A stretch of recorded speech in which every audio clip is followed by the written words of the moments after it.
Welcome to my YouTube channel.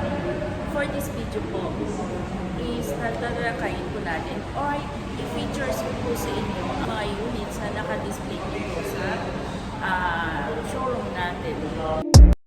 Ito na po ngayon ang Thundercross 2025 two-tone. Titingnan po natin ang mga highlights na accessories na pinot up po sa 2025. Ano po yung kinakaibahan niya sa 2024? So, tunghayan po natin. Titignan nyo po kung ano yung mga highlights na pinagkaiba po sa 2024 model.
Dito na po nagtatapos ang video natin regarding po sa mga nakaline up na unit ng Mitsubishi.